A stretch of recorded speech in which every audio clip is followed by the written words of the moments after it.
ना ये लड़ाई कांग्रेस बीजेपी की है। आज ये लड़ाई भारत के निर्माण की है कि 67 साल में से 60 साल तक एक ही परिवार, एक ही पार्टी ने देश का शासन चलाया, इस दशा में पहुंचाया। 1 रुपया 1 डॉलर के बराबर था 1947 में, जब देश अंग्रेजों की हुकूमत से आज़ाद हुआ था। एक शोषित पीड़ित भारत। आज 67 साल हो गए हमें आज़ाद हुए। 64 रुपए का 1 डॉलर है और थोड़े से समय पहले 70 हुआ था। ये लोग बने रहे तो बहुत जल्दी वो 100 का होगा, और जो दूसरे झाड़ू वाले आए तो 120 का होगा, क्योंकि काम वाम कुछ करना नहीं, सिर्फ धरना करना है। और सिर्फ एक कांग्रेस बचाओ परियोजना के तहत एक अभियान में लगे हुए हैं। जो दिल्ली का सत्यानाश किया वो देश में करना चाहते हैं, और दिल्ली ने तो फिर बर्दाश्त किया, लेकिन देश में आज ताकत नहीं है उसको बर्दाश्त करने की, क्योंकि हम खोखले हो चुके हैं और ऋण के घर में हम रह रहे हैं। निर्णय आपका है, मैं तो खाली अपना पक्ष रख सकती हूँ, और पक्ष रखने के लिए मैं 4 घंटे, 6 घंटे, 10 घंटे लगातार बोल सकती हूँ एक एक चीज के ऊपर। लेकिन रात बहुत हो चुकी है और अभी मुझे एक और जगह भी जाना है।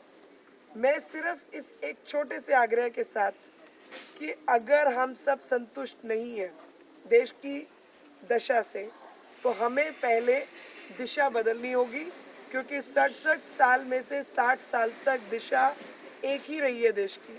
जब तक उस दिशा को आप उल्टा नहीं करेंगे तब तक दशा नहीं बदलेगी, और दशा बदलने के लिए दिशा बदलना अनिवार्य है। और वो दिशा तब बदलेगी जब एक नरेंद्र मोदी जैसा व्यक्तित्व भारत का नेतृत्व करे, और भारत की जो केंद्रीय नीतियां हैं, नेतृत्व है, वो कमजोर ना हो। वो एक मुश्त जब तक हम नहीं होंगे, जब हम सब एका नहीं करेंगे, जब हम सड़क, बिजली, पानी के मुद्दे पे बात नहीं करेंगे, तब तक ऐसा होता रहेगा। जाति, धर्म, मजहब वगैरह वगैरह, उस सारी बकवास में हमेशा सर्व सत्यानाश देश का हुआ है। थर्ड फ्रंट, ये फ्रंट, वो फ्रंट, सत्यानाश देश का हुआ है। और अगर उस सर्व सत्यानाश से बचना है तो कुछ घोटालेबाज लोगों को पहचानना होगा, जिसमें से अजय माकन एक है। 64,000 गज जमीन जिसकी कीमत 12,000 करोड़ है, कठपुतली में मात्र 6 करोड़ 14 लाख में बेचती। और आप क्योंकि एयर इंडिया कॉलोनी में है, आप बहुत बेहतर तरीके से जाते हैं एयर इंडिया को कैसे बेचा जा रहा है। बेचा जा रहा है, बहुत बुरा हाल है। जीएम और एयरपोर्ट्स का क्या क्या वो भी आप जानते हैं।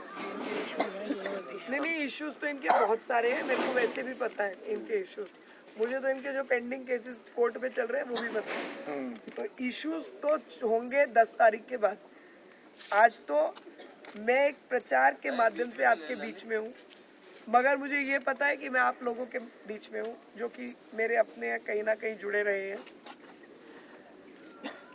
अगर वो वापस एक ही बात कि श्रेष्ठ भारत के निर्माण की लड़ाई है, अब नहीं तो कभी नहीं। और अगर हम सब एका कर लें कि हमने श्रेष्ठ भारत का निर्माण करना ही करना है, अब की बार मोदी सरकार, तो आप सोचिए कि देश की दिशा बदलेगी तो दशा भी हम बदल सकते हैं। मैं आप सबसे एक नारा लगवाऊंगी, मैं कहूंगी एक भारत, आप सबने कहना है श्रेष्ठ भारत। मेरा गला खराब है, आपका नहीं है। और ये झाड़ू वाले कांग्रेस बचाओ परियोजना के तहत एक अभियान में लगे हुए हैं। मैं इससे ज्यादा नहीं बोल सकती, नहीं तो मैं आपको तारीखों के साथ बताती इन्होंने क्या क्या किया है। अभी तो सिर्फ इतना कि कुछ ताकतें, जो विदेशी ताकतें हैं, भारत के हर रिसोर्स के ऊपर अपना कब्जा करना चाहती है, हर संसाधन को ठगना चाहती है, और जब ठगते हैं तो रुपए की कीमत गिरती है, डॉलर की कीमत बढ़ती है। बस इतना एक छोटा सा एक लाइन का जवाब है। और जो रुपए की कीमत है वो हमारी स्थिति को जताता है कि हम कितने वल्नरेबल हैं, हम कितने कमजोर हैं, कितने खोखले हैं। और एयर इंडिया और क्या नाम था उसका, वायुदूत और इंडियन एयरलाइंस, इन तमाम जगहों पे काम करने वाले लोग बहुत अच्छी तरह जानते हैं कि किस तरीके से हमारे संसाधन को बेचा गया, जिसमें से जेट वाली डील लेटेस्ट है, किंगफिशर वाली हमने देख ली, इंडियन एयरलाइंस और एयर इंडिया की अब हो रही है। तो एक एक चीज को तहस नहस किया, गिन गिन के तहस नहस किया। इन्हीं शब्दों के साथ आप सबका बहुत बहुत धन्यवाद।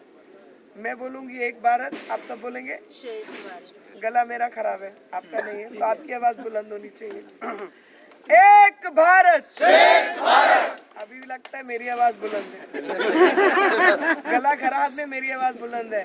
अरे भैया गूंगी बेरी सरकार को सुनाना है, और वो लोग जो झाड़ू वाड़ू इधर उधर चले गए उनको सुनाना है। वापस घर आ जाओ, क्योंकि सुबह का बुला शाम को घर आ जाए तो आप बुला नहीं कहलाता।